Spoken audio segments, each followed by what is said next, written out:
Hello everyone, my name's Matthew and welcome to my channel. So I have basically started this channel to read Harry Potter books. I'm going to start from book 1 and go all the way to book 7. Try to read a chapter a day. I just really want to, have some fun, meet some Harry Potter fans. Don't have many in my life actually that I can truly discuss the series with and have an intellectual conversation. Because I have definitely read the series before. I've read it probably about a billion times. But I just want to experience with people who have either read it or haven't read it before. And just, have a discussion and talk about it and really share my love for this series. So, like I said, I'm going to try to read a chapter a day. I'm going to start off with the Philosopher's Stone, of course. Wrong side. If you want to follow along, the only difference between the British version, which is what I'm going to be reading, from the American version, of course, the American version is called Sorcerer's Stone. And there will be, of course, British slang in the British version and American slang in the American version. But nothing other than that. Everything will be the same. Alright, let's get started. Chapter 1. The Boy Who Lived. Mr. and Mrs. Dursley of number 4 Privet Drive were proud to say they were perfectly normal, thank you very much. They were the last people you'd expect to be involved in anything strange or mysterious, because they just didn't hold with such nonsense. Mr. Dursley was the director of a firm called Grunnings, which made drills. He was a big, beefy man with hardly any neck, although he did have a very large mustache. Mrs. Dursley was thin and blonde, and had nearly twice the usual amount of neck, which came in very useful as she spent so much of her time craning over garden fences spying on the neighbors. The Dursleys had a small son called Dudley, and in their opinion, there was no finer boy anywhere. The Dursleys had everything they wanted, but they also had a secret. And their greatest fear was that somebody would discover it. They didn't think they could bear it if anyone found out about the Potters. Mrs. Potter was Mrs. Dursley's sister, but they hadn't met for several years. In fact, Mrs. Dursley pretended she didn't have a sister, because her sister and her good-for-nothing husband were as un-Dursley as it was possible to be. The Dursleys shuddered to think what the neighbors would say if the Potters arrived in the street. The Dursleys knew that the Potters had a small son too, but they had never seen him. This boy was another good reason for keeping the Potters away. They didn't want Dudley mixing with a child like that. When Mr. and Mrs. Dursley woke up on the dull, gray Tuesday, our story starts. There was nothing about the cloudy sky outside to suggest that strange and mysterious things would soon be happening all over the country. Mr. Dursley hummed as he picked out his most boring tie for work, and Mrs. Dursley gossiped away happily as she wrestled a screaming Dudley into his high chair. None of them noticed a large tawny owl flutter past the window. At 8:30, Mr. Dursley picked up his briefcase, pecked Mrs. Dursley on the cheek, and tried to kiss Dudley goodbye, but missed, because Dudley was now having a tantrum and throwing his cereal at the walls. "Little tyke," chortled Mr. Dursley as he left the house. He got into his car and backed out of number 4 Drive. It was on the corner of the street he noticed the first sign of something peculiar. A cat reading a map. For a second, Mr. Dursley didn't realize what he had seen. Then he jerked his head around to look again. There was a tabby cat standing on the corner of Privet Drive, but there wasn't a map in sight. What could he have been thinking of? It must have been a trick of the light. Mr. Dursley blinked and stared at the cat. It stared back. As Mr. Dursley drove around the corner and up the road, he watched the cat in his mirror. It was now reading the sign that said Privet Drive. No, looking at the sign. Cats couldn't read maps or signs. Mr. Dursley gave himself a little shake and put the cat out of his mind. As he drove towards town, he thought of nothing except the large order of drills he was hoping to get that day. But on the edge of town, drills were driven out of his mind by something else. As he sat in the usual morning traffic jam, he couldn't help noticing that there seemed to be a lot of strangely dressed people about. People in cloaks. Mr. Dursley couldn't bear people who dressed in funny clothes. The get-ups you saw in young people. He supposed this was some stupid new fashion. He drummed his fingers on the steering wheel. His eyes fell on a huddle of these weirdos standing quite close by. They were whispering excitedly together. Mr. Dursley was enraged to see that a couple of them weren't young at all. Why, that man had to be older than he was, and wearing an emerald green cloak. The nerve of him. But then it struck Mr. Dursley that this was probably some silly stunt. These people were obviously collecting for something. Yes, that would be it. The traffic moved on, and a few minutes later, Mr. Dursley arrived in the Grunnings parking lot, his mind back on drills. Mr. Dursley always sat with his back to the window in his office on the 9th floor. If he hadn't, he might have found it harder to concentrate on drills that morning. He didn't see the owls swooping past in broad daylight, though people down in the street did. They pointed and gazed open-mouthed as owl after owl sped overhead. Most of them had never seen an owl even at nighttime. Mr. Dursley, however, had a perfectly owl-free morning. He yelled at 5 different people, made several important telephone calls, and shouted a bit more. He was in a very good mood until lunchtime, when he thought he'd stretch his legs and walk across the road to buy himself a bun from the baker's opposite. He'd forgotten all about the people in cloaks until he passed a group of them next to the baker's. He eyed them angrily as he passed. He didn't know why, but they made him uneasy. This lot were whispering excitedly too, and he couldn't see a single collecting tin. It was on his way back past them, clutching a large donut in a bag, that he caught a few words of what they were saying. The Potters, that's right, that's what I heard. Yes, the son, Harry. Mr. Dursley stopped dead. Fear flooded him. He looked back at the whisperers as if he wanted to say something to them, but thought better of it. He dashed back across the road, hurried up to his office, snapped at his secretary not to disturb him, seized his telephone, and almost finished dialing his home number when he changed his mind. He put the receiver back down and stroked his mustache, thinking, no, he was being stupid. Potter wasn't such an unusual name. He was sure there were lots of people called Potter who had a son called Harry. Come to think of it, he wasn't even sure his nephew was called Harry. He'd never even seen the boy. It might have been Harvey or Harold. There was no point in worrying Mrs. Dursley. She always got so upset at the mention of her sister. He didn't blame her if he'd had a sister like that. But all the same, those people in cloaks.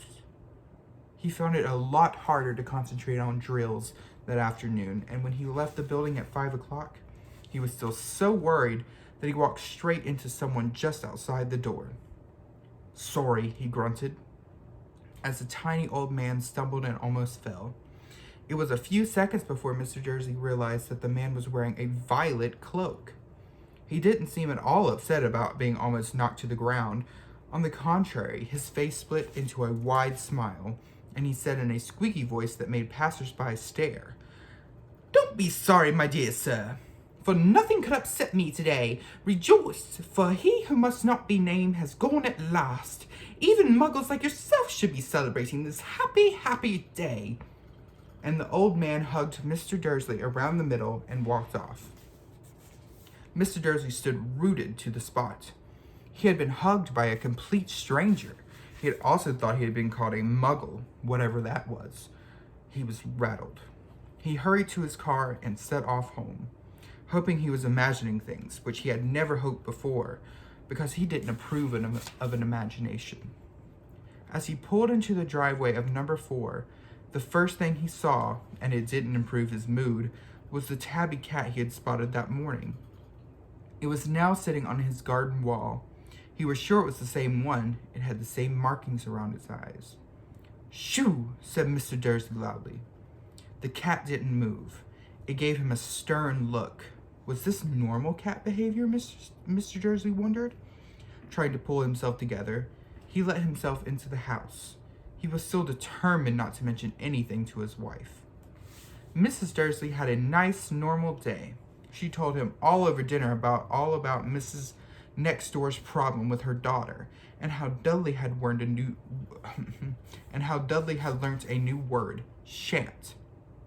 Mr. Dursley tried to act normal.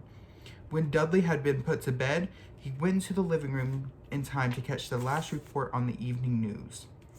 And finally, bird watchers everywhere have reported that the nation's owls have been behaving very unusually today.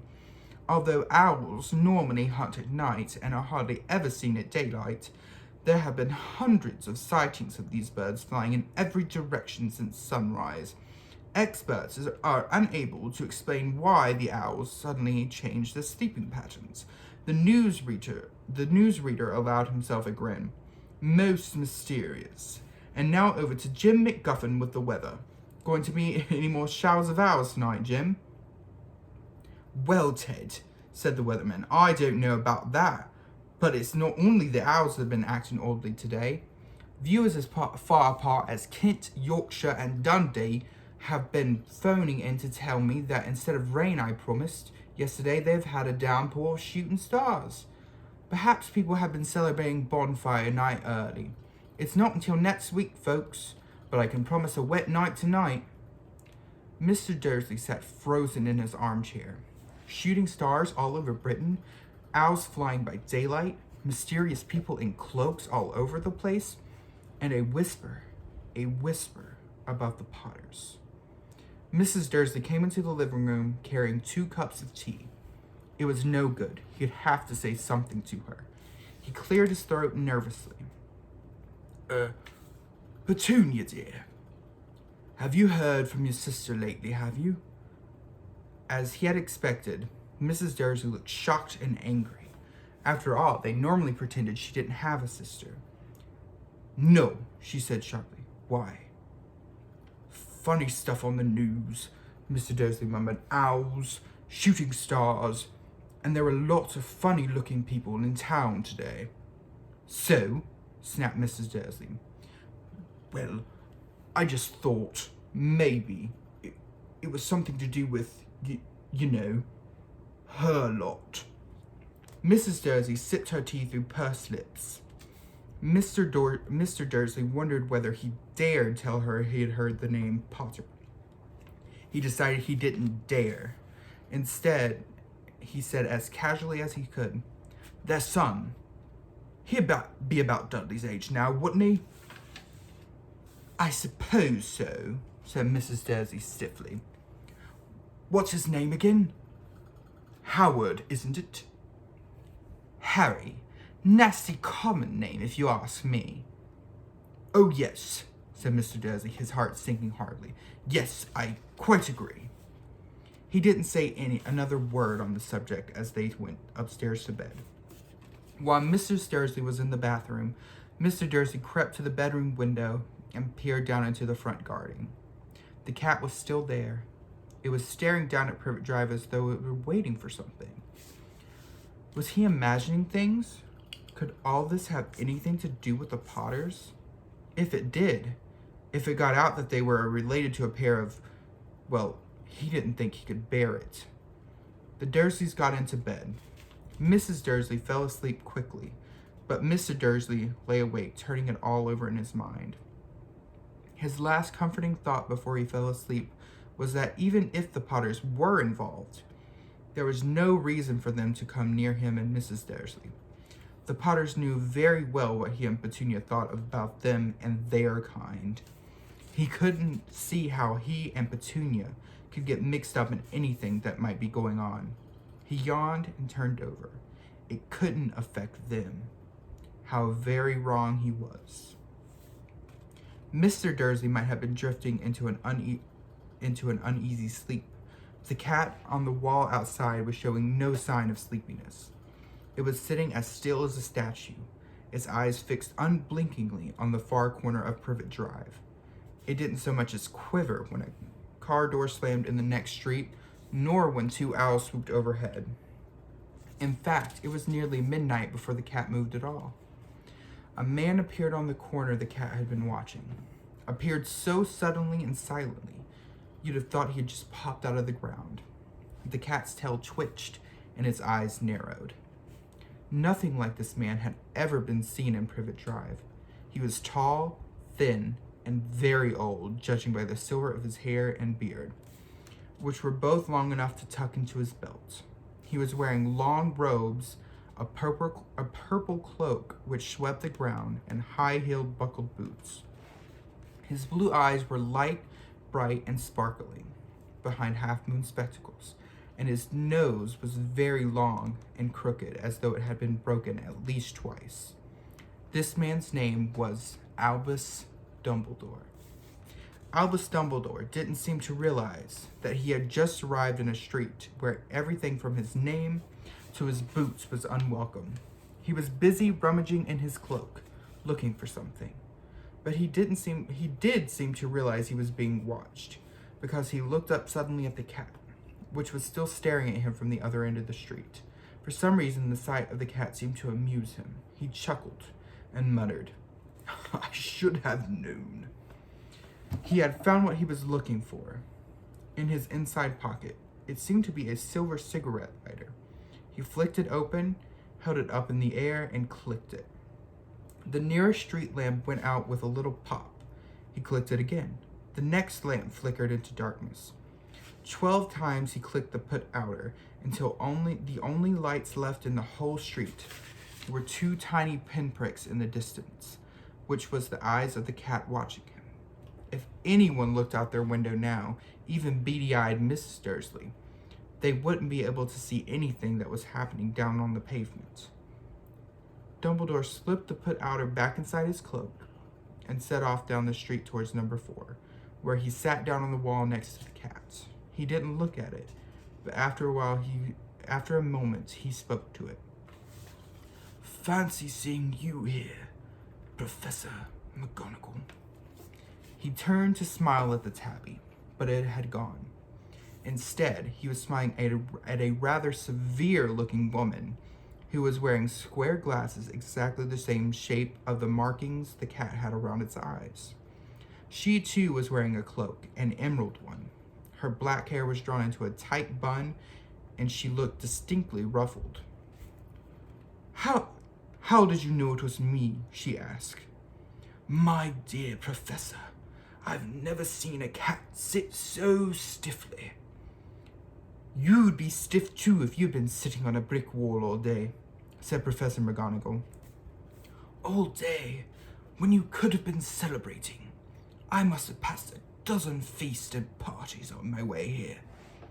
Professor McGonagall sniffed angrily. "Oh yes, everyone's celebrating all right," she said impatiently. "You'd think they'd learn to be a bit more careful, but no, even the Muggles have noticed something's going on. It was on the news." She jerked her head back to the Dursleys' dark living room window. "I heard it. Flocks of owls, shooting stars. Well, they're not completely stupid. They were bound to notice something. Shooting stars down in Kent. I bet that was Daedalus Diggle. He never had much sense." "You can't blame them," said Dumbledore gently. "We've had precious little to celebrate for 11 years. "I know that," said Professor McGonagall irritably, "but that's no reason to lose our heads. People are being downright careless, out on the streets in broad daylight, not even dressed in Muggle clothing, swapping rumors." She threw a sharp sideways glance at Dumbledore here, as though hoping he was going to tell her something, but he didn't. So she went on. "A fine thing it would be, on the very day you-know-who seems to have disappeared at last, the Muggles found out about us all. I suppose he really has gone, Dumbledore." "It certainly seems so," said Dumbledore. "We have much to be thankful for. Would you care for a sherbet lemon?" "A what?" "A sherbet lemon. They're a kind of Muggle sweet I'm rather fond of." "No, thank you," said Professor McGonagall coldly, as though she didn't think this was the moment for sherbet lemons. "As I say, even if you-know-who has gone, My dear Professor, surely a sensible person like yourself can call him by his name. All this you-know-who nonsense for 11 years. I've been trying to persuade people to call him by his proper name, Voldemort. Professor McGonagall flinched, but Dumbledore, who was unsticking 2 sherbet lemons, seemed not to notice. It all gets so confusing if we keep saying you-know-who. I have never seen any reason to be frightened of saying Voldemort's name. I know you haven't, said Professor McGonagall, sounding half exasperated, half admiring. But you're different. Everyone knows you're the only one you know. Oh, all right. Voldemort was frightened of. You flatter me, said Dumbledore calmly. Voldemort had powers I will never have. Only because you're too, knowable to use them. It's lucky it's dark. I haven't blushed so much since Madame Pomfrey told me she liked my new earmuffs. Professor McGonagall shot a sharp look at Professor Dumbledore and said, The owls are nothing to the rumors that are flying around. You know what everyone's saying about why he's disappeared, about what finally stopped him. It seemed that Professor McGonagall had reached the point she was most anxious to discuss. The real reason she had been waiting on a cold, hard wall all day, for neither as a cat nor as a woman had she fixed Dumbledore with such a piercing stare as she did now. It was plain that whatever everyone was saying, she was not going to believe it until Dumbledore told her it was true. Dumbledore, however, was choosing another sherbet lemon and did not answer. Well, what they are saying, she pressed on, is that last night Voldemort turned up on Godric's Hollow. He went to find the Potters. The rumor is that Lily and James that they're dead. Dumbledore bowed his head. Professor McGonagall gasped. Lily and James. I can't believe it. I didn't want to believe it. Oh, Alice. Dumbledore reached out and patted her on the shoulder. I know, he said heavily. Professor McGonagall's voice trembled as she went on. That's not all. The saying he tried to kill the Potter's son, Harry, but he couldn't. He couldn't kill the little boy. No one knows why or how, but they're saying when he couldn't kill Harry Potter, Voldemort's power somehow broke, and that is why he's gone. Dumbledore nodded glumly. It's true, faltered Professor McGonagall. After all he's done, all the people he's killed, he couldn't kill a little boy. It's astounding, of all the things to stop him. But how in the name of heaven did Harry survive? We can only guess, said Dumbledore. We may never know. Professor McGonagall pulled out a lace handkerchief and dabbed her eyes beneath her spectacles. Dumbledore gave a great sniff as he took a golden watch from his pocket and examined it. It was a very odd watch. It had 12 hands, but no numbers. Instead, little planets were moving around the edge. It must have made sense to Dumbledore, though, because he put it back in his pocket and said, Hagrid's late. I suppose it was he who told you I'd be here, by the way. Yes, said Professor McGonagall. And I don't suppose you're going to tell me why you're here of all places. I've come to bring Harry to his aunt and uncle. They're the only family he has left now. You don't mean... You can't mean the people who live here, cried Professor McGonagall, jumping to her feet and pointing at number 4. Dumbledore, you can't. I've been watching them all day. You can't find 2 people who are less like us, and they've got this son. I saw him kicking his mother all the way up the street, screaming for sweets. Harry Potter, come and live here. It's the best place for him, said Dumbledore firmly. His aunt and uncle will be able to explain everything to him when he's older. I've written them a letter. A letter? So sorry. A letter, repeated Professor McGonagall faintly, sitting back down on the wall. Really, Dumbledore? You think you can explain all this in a letter? These people will never understand him. He'll be famous, a legend. I wouldn't be surprised if today was known as Harry Potter Day in the future. There will be books about Harry. Every child in our world will know his name. Exactly, said Dumbledore, looking very serious over the top of his half-moon spec glasses. It would be enough to turn any boy's head. Famous before he can walk and talk. Famous for something he won't even remember. Can't you see how much better off he'll be, growing up away from all that, until he is ready to take it? Professor McGonagall opened her mouth, changed her mind, swallowed, and then said, Yes, you're right, of course. But how is the boy getting here, Dumbledore? She eyed his cloak suddenly, as though she thought he might be hiding Harry beneath it. Hagrid's bringing him. You think it's wise to trust Hagrid with something as important as this? I would trust Hagrid with my life, said Dumbledore. I'm not saying his heart isn't in the right place, said Professor McGonagall grudgingly. But you can't pretend he's not careless. He does tend to... What was that? A low rumbling sound had broken the silence around them. It grew steadily louder as they looked up and down the street for some sign of a headlight. It swelled to a roar as they both looked up at the sky, and a huge motorbike fell out of the air, and landed on the road in front of them. If the motorbike was huge, it was nothing to the man sitting astride it. He was almost twice as tall as a normal man, and at least 5 times as wide. He looked simply too big to be allowed, and so wild. Long tangles of bushy black hair and beard hid most of his face. He had hands the size of dustbin lids, and his feet in their leather boots were like baby dolphins.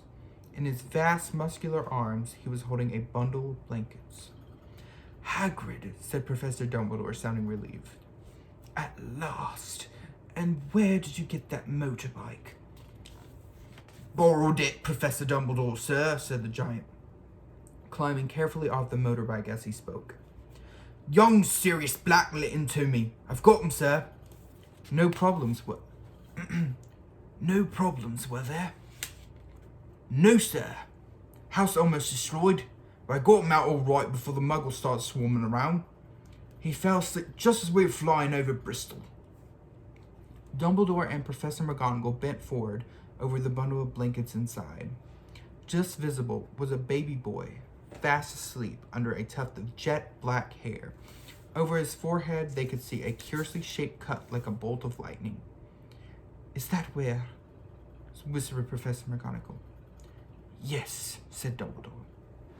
You'll have that scar forever.